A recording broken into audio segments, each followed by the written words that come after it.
안녕하세요. 보타이맨 미국 소식입니다. 12월 4일 헤드라인 뉴스를 전해드리겠습니다. 보타이맨.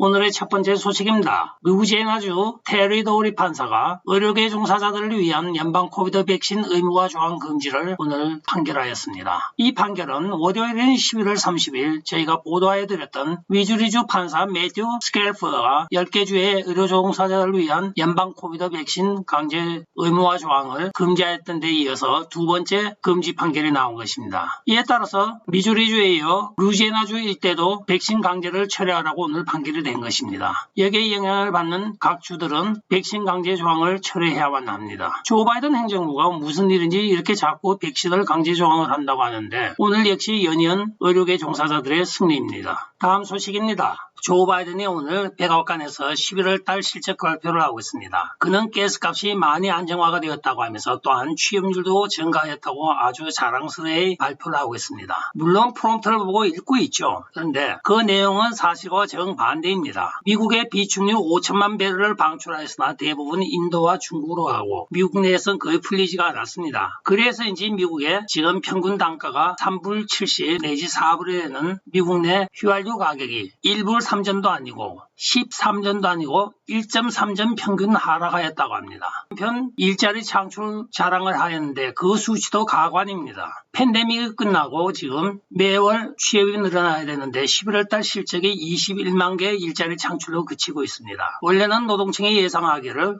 60만 정도를 예상을 하였습니다. 그게 절반도 못 미치는 실적을 가지고 굉장한 일자리 창출이 되었다고 자랑을 하면서 너스레를 떨고 있는 이 조 바이든을 쳐다보면 도대체 누가 이 발표 자료를 만들어주는지 저도 한번 그 사람을 알고 싶습니다.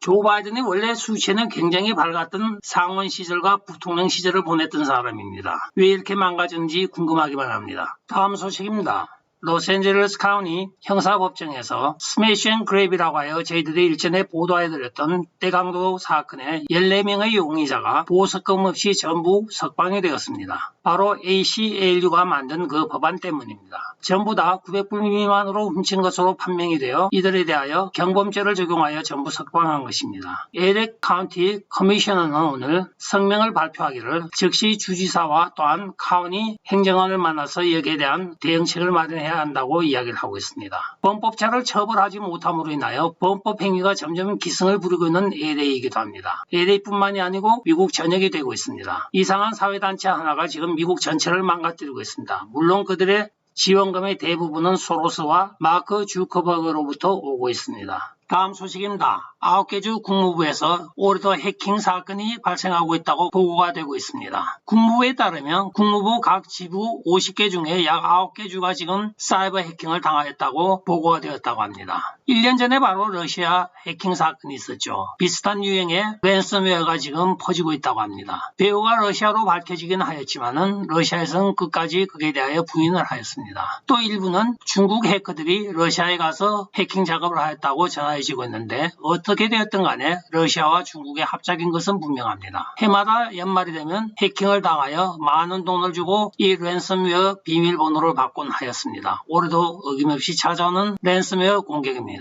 다음 소식입니다. AOC 의원이 미국 학생들 학자금 론을 전부 탕감해야 한다고 주장을 하고 있습니다. 대통령 행정명령으로 학자금 융자를 전부 탕감하라고 압박을 하고 있습니다.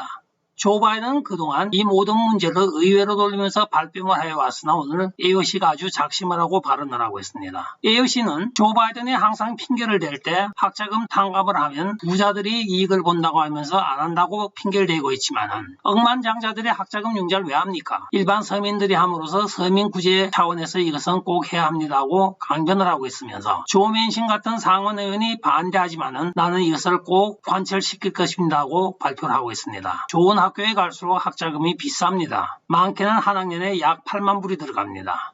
4년을 졸업하거나 아니면 의대를 졸업하게 되면 거의 50만 불 가까운 돈을 빚지게 됩니다. 그러나 그만큼 그들은 돈을 더 벌고 그것을 한 20년에 걸쳐서 갖게 되어 있습니다. 그게 미국의 시스템입니다. 또 지방대학을 가면 아주 싸게 할 수 있습니다. 도움차지다 뭐 해봤자 10만 불 정도면 졸업을 합니다. 물론 과에 따라서는 업앤다운이 있지만은 그래서 미국 학부형들 사이에는 보통 학자금이라고 하는 것은 자식들이 자신들을 위하여 투자하는 금액이라고 생각을 합니다. 많이 투자하면 많이 번다는 뜻이죠. 이것을 전부 다 없애버린다고 하면 자기 형편에 따라서 대학을 가던 사람들은 무조건 최고 비싼 튜이션 학교로만 가게 됩니다. 그러면 지방에 있는 지잡대들은 다 망해버리는 것입니다. 교육 시스템 자체가 붕괴되는 것입니다. 이들이 가난한 학생들을 위한다는 명분하에 실제적으로 미국 교육 시스템을 망가뜨리고 있는 것입니다. 이들이 시민들을 위하는 것 같이 이야기를 하고 있지만 실제적으로 미국 교육의 하향 평준화를 지금 지향하고 있는 것입니다. 다음 소식입니다. 도널드 트럼프 대통령이 아리조나주 연방상원의원의 웬디 로저스 주상원의원을 지금 공식적인 지지성명을 발표하고 있습니다. 웬디 로저스 의원에 대해서는 더 이상 설명이 필요가 없을 겁니다. 지금 아리조나주 포렌식 감사를 이끌고 있는 팀장이기도 합니다. 열렬한 트럼프 대통령 지지자이기도 하면서 예비역 공군 중령이기도 합니다. 도널드 트럼프 대통령이 전폭적으로 지지하는 의원이 아마도 아리조나에선 상원으로 100% 내년에 당선될 것 같습니다. 활약이 기대됩니다. 다음 소식입니다.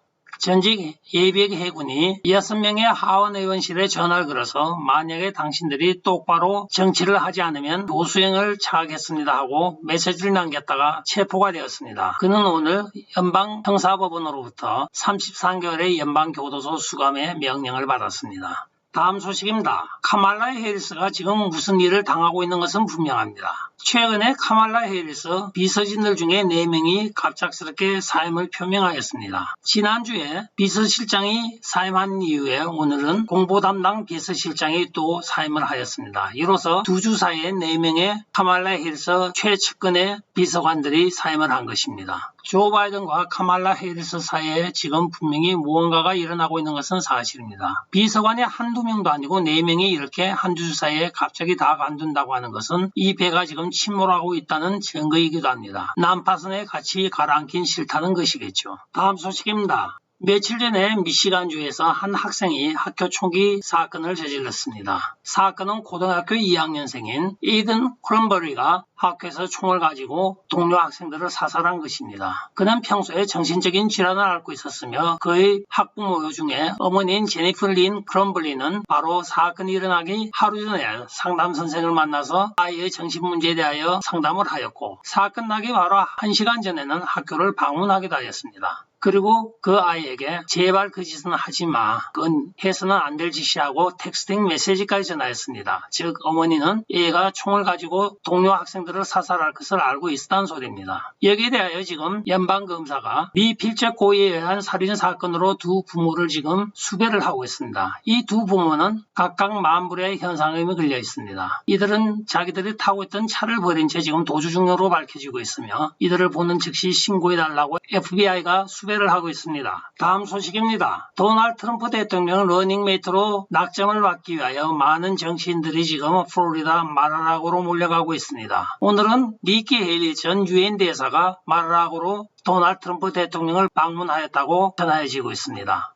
지금 약 5명의 부통령 후보자를 도널드 트럼프 대통령은 염두에 두고 있는 것 같습니다. 이게 누가 먼저 낙점을 받느냐에 따라서 그 사람의 정치 행보가 달라지므로 서로가 지금 앞다투어 말하라고를 찾고 있는 현실이기도 합니다. 다음 소식입니다. 파우치 박사가 이번 새로 발병하고 있는 오미크론 바이러스가 빠르게 전파가 될 것이라고 경고를 하면서 제약회사가 여기에 맞춤형 부스터를 지금 제작하고 조만간 출시할 것이라고 발표를 하고 있습니다. 대통령 의료 담당 특별보좌관인지 아니면 제약회사 약 판매원인지 지금 구분이 가지 않을 정도입니다. 입만 열면 거짓말이고 입만 열면 백신 타령이고 백신 효과가 좋다고 거짓말을 하고 있습니다. 지금은 백신 회사나 또한 중국으로부터 적당히 뭔가 있을지도 모르지만 언젠가는 그 대가를 치를 날이 올 것입니다. 다음 소식입니다. 오늘 게이트웨이 펀딧에 따르면 1월 6일 의사당 소요 사태 때 최초로 죽은 여인이 바로 로잔 보일랜드입니다. 로잔 보일랜드는 바로 애슈베빗이 죽기 한 30분 전에 먼저 군중들에게 깔려 죽었습니다. 오늘 증인들의 말에 의하면 3명의 경관이 주로 군중을 그녀 위로 밀어넣어서 그녀를 밟혀 죽게 만들었다고 하면서 심지어는 여자 경관의 경우에는 경찰봉으로 부탁까지 하였다고 합니다. 오늘 그 사람들이 밝혀지고 있습니다. 왼쪽부터 바로 마이클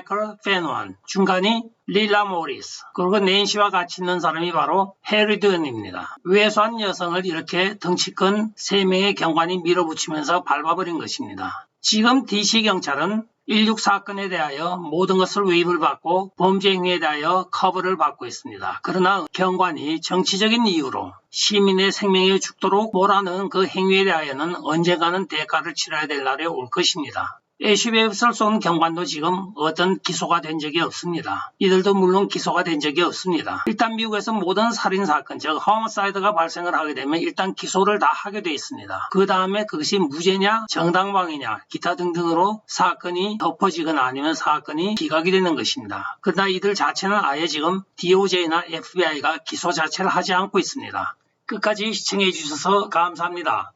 좋아요, 구독, 알림, 그리고 공유 부탁드리고 댓글 많이 부탁드리겠습니다. 안녕히 계십시오. 바이.